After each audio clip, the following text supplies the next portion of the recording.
Au dernier épisode, j'ai recommandé d'avoir toujours en tête une stratégie de vie, que j'ai proposé d'établir sous la forme d'un plan d'action. Peut-être que certains d'entre vous se sont essayés à cet exercice et ont produit le leur. Bravo à vous si c'est le cas. Maintenant, vous vous en doutez, l'idée c'est pas de l'encadrer. On va chercher à l'exécuter au plus vite, d'où la question de notre productivité. Bref, on va en parler.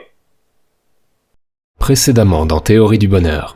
Nos actions doivent être pertinentes, réalisables, efficaces et raisonnablement risquées. Le résultat de tout ça est un plan d'action par ordre de priorité dont la mise en œuvre ne peut que continuellement améliorer notre situation globale. Nous devons nous attacher à le mettre en œuvre le plus rapidement possible, parce que plus nous avançons dans son exécution, mieux on se portera.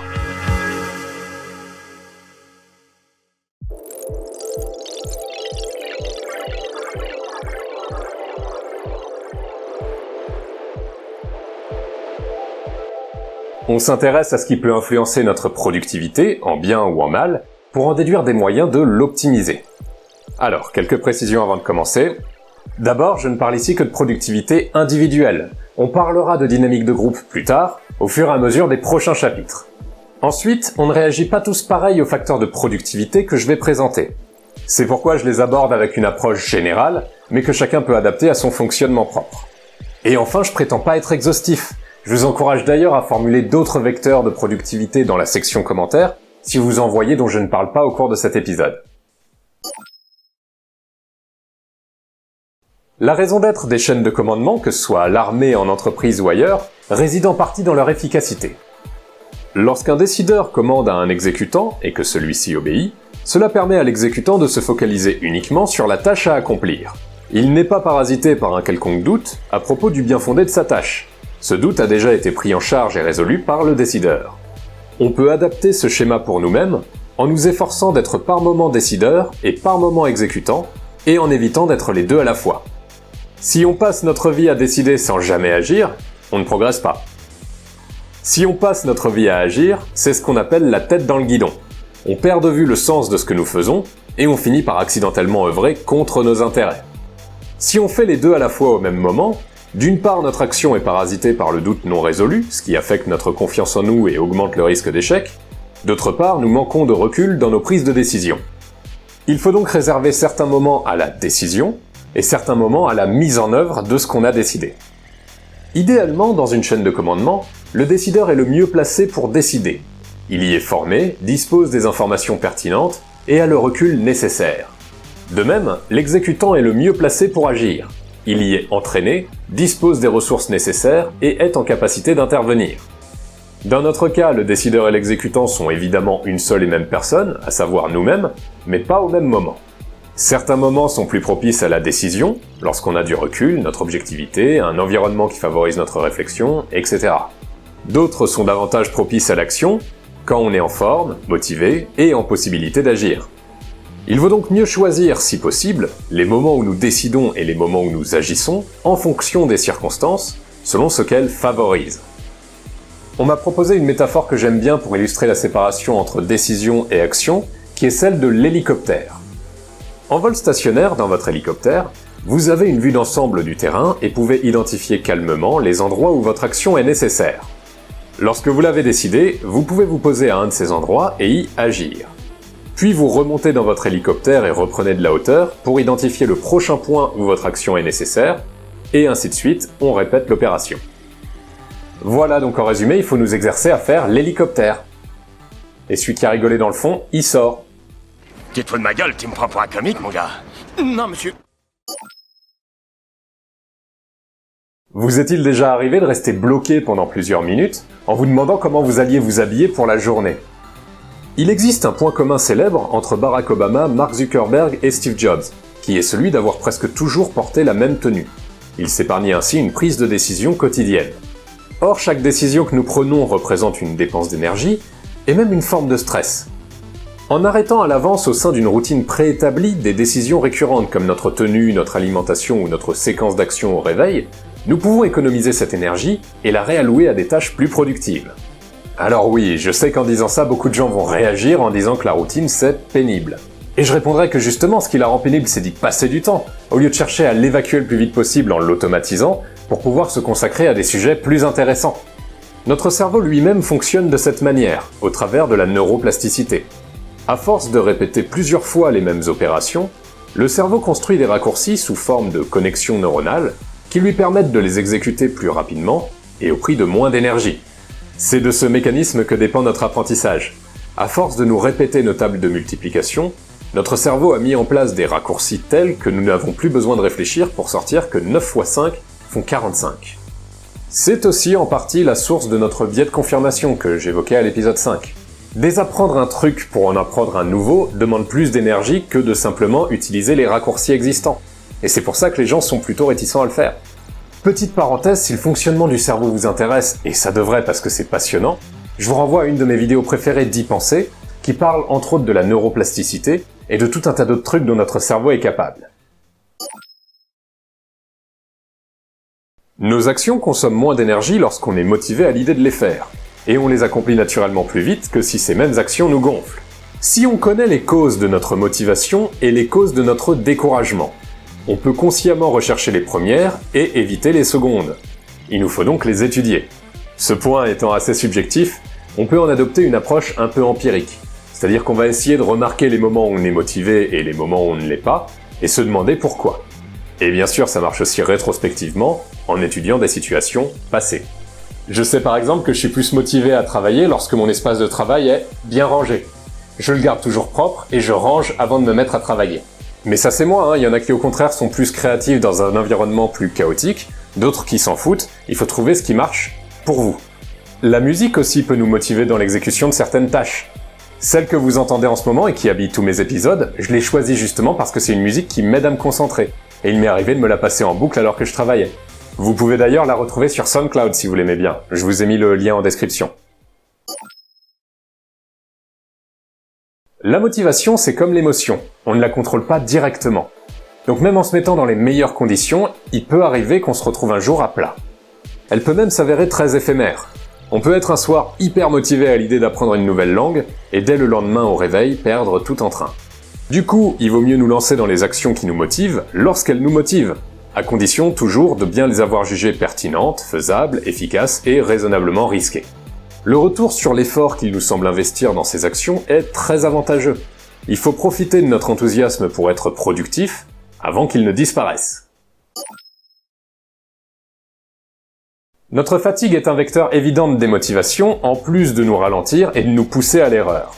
On l'a déjà dit, mais nous devons gérer notre énergie de sorte à nous maintenir en capacité de raisonner et d'agir. Pour ça, il nous faut prêter attention à nos signaux de fatigue physique et mentale, et nous accorder du repos lorsque c'est nécessaire. Du côté des signes de fatigue physique, c'est plutôt évident, on trouve la somnolence, la faiblesse, un manque de force ou d'énergie, voire une certaine impression de lourdeur. Pour les signes de fatigue mentale, ça peut être plus subtil, comme l'irritabilité, une tendance à la procrastination, une chute de motivation, de volonté, voire d'intérêt pour tout ce qui nous entoure. L'humain n'aime pas être confronté à ses propres limites, et fait parfois preuve d'un certain déni par rapport à elles. Il en résulte que beaucoup d'individus ne veulent pas admettre qu'ils ont besoin de repos, ou alors ils sous-estiment ce besoin. Et ça pose deux problèmes. D'une part, en ne s'accordant pas de repos, ces personnes deviennent moins productives sur le long terme que celles qui gèrent raisonnablement leur fatigue. D'autre part, lorsqu'elles finissent par se retrouver forcées de se reposer, elles le vivent avec culpabilité. Or, en soi, le fait d'avoir besoin de repos n'a rien de honteux, c'est juste une conséquence factuelle de notre condition humaine. Il se trouve qu'on est foutu comme ça, point barre. Une voiture n'est pas une mauvaise voiture parce qu'il faut en faire le plein de temps en temps. Si on avait le même déni par rapport à ça, on retrouverait beaucoup plus de gens en panne sèche sur les bords des routes, et pourtant c'est exactement le même principe. L'idéal est de bien se connaître, de trouver notre rythme, et de définir des périodes raisonnables dédiées à notre repos et à notre récréation, pour restaurer notre énergie physique et mentale. Puisque nous décidons ces périodes de repos, il n'y a plus lieu de les vivre avec culpabilité. Nous ne nous les accordons pas par complaisance, mais par choix conscient, dans le but de préserver notre productivité. Et si vraiment l'idée de ne pas être productif sur notre temps de repos nous rebute trop, nous pouvons aussi rechercher des divertissements qui ne sont pas purement vains, et dont nous retirons quelque chose en dehors du pur plaisir. C'est ce qu'on appelle joindre l'utile à l'agréable. Pour ma part, j'adore regarder des chaînes de vulgarisation scientifique comme Y penser, Défécator ou Science étonnante, parce qu'elles me divertissent en même temps qu'elles consolident mes connaissances. C'est d'ailleurs de chaînes comme celle-ci dont j'ai essayé de m'inspirer au moment de concevoir ma propre chaîne, et je peux que vous les recommander chaleureusement. Pour finir, notre fatigue dépend aussi de notre santé physique. En adoptant un style de vie raisonnablement sain, nous nous maintenons en forme et préservons notre énergie. Faut pas non plus renoncer à tous les plaisirs, mais bon, pour donner un exemple, quand j'ai constaté qu'une bonne gueule de bois pouvait me rendre complètement inefficace pendant toute une journée, j'ai appris la modération et j'ai arrêté de me murger comme un sagouin en soirée. Mais c'est bien ce que je vous reproche. Vous avez le vin petit et la cuite mesquine. Dans le fond, vous méritez pas de boire. Lorsqu'on mène un projet, en particulier sur du long terme, notre motivation évolue. On démarre à un certain niveau, variable selon si le projet nous intéresse ou non. Et souvent, au fur et à mesure qu'on avance, notre motivation baisse. On réalise qu'on a sous-estimé l'ampleur et la difficulté de la tâche, ou tout simplement on se fatigue.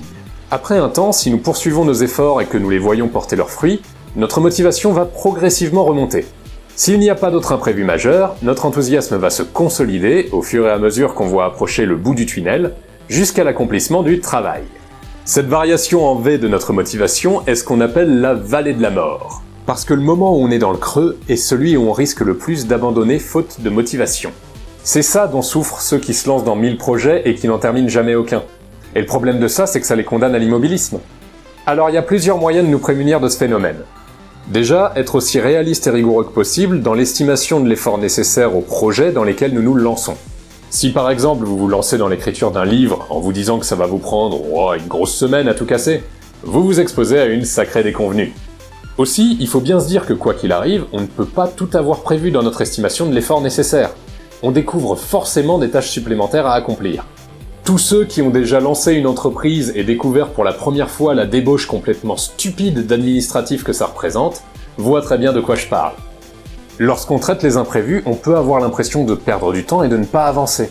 Et pourtant si, il faut bien les faire ces tâches-là. Vous n'êtes pas improductif en les faisant simplement parce que vous ne les aviez pas prévues initialement. Il faut pas s'énerver, s'effondrer ou culpabiliser. Les imprévus c'est normal, faut s'y attendre, faut les traiter au fur et à mesure qu'ils arrivent, tant qu'ils remettent pas en cause la viabilité de l'ensemble du projet bien sûr. Il est aussi intéressant de décomposer les longs projets en une somme d'objectifs court terme, menés à bien les uns à la suite des autres. L'idée en faisant ça est de mettre en place des étapes que nous validons successivement, afin de bien nous confirmer que nous avançons. C'est ce qu'on appelle des quick wins. Imaginons que vous étudiez un livre sur un sujet bien technique et bien laborieux, comme de la finance internationale ou de l'astrophysique. Ça par exemple, c'est du bon pavé ça! En vous fixant d'en lire un nombre de pages ou de chapitres réalistes par jour, vous avez bien plus de chances de ne pas vous décourager que si vous foncez dedans tête baissée. Parce qu'après 3 heures de lecture acharnée, quand vous allez réaliser que vous en êtes juste là et qu'il vous reste tout ça, vous allez laisser tomber quoi. C'est marrant, il fait le même bruit que le maillet. Évidemment, pour que ça marche, il nous faut mesurer notre progression régulièrement, ce qui permet aussi de confirmer l'efficacité de notre plan et de supprimer notre sentiment d'immobilisme. J'ajouterais même qu'il faut apprendre à se réjouir de notre progression et à savourer l'accomplissement de chaque petite tâche.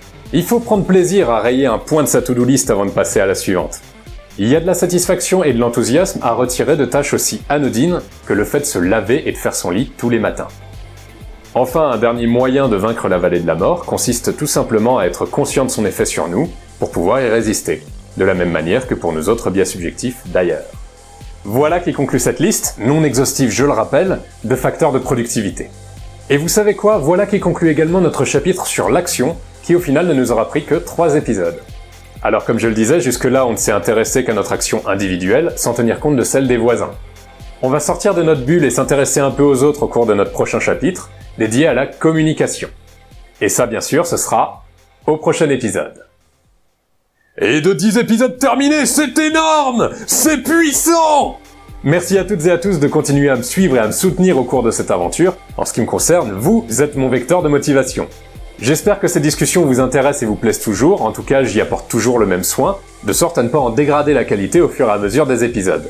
Je vous invite comme toujours à cliquer frénétiquement sur l'inestimable pouce en l'air, à vous abonner, à activer la petite cloche pour être notifié des prochains épisodes, et évidemment à partager massivement cet épisode autour de vous. Et surtout, si vous avez des remarques ou des questions, n'hésitez pas à en faire part dans la section commentaires afin d'en faire profiter à l'ensemble de la communauté, et aussi pour aider au référencement des vidéos, on va pas se mentir. Voilà, c'est tout pour moi, je vous dis à la prochaine, et d'ici là, prenez soin de vous.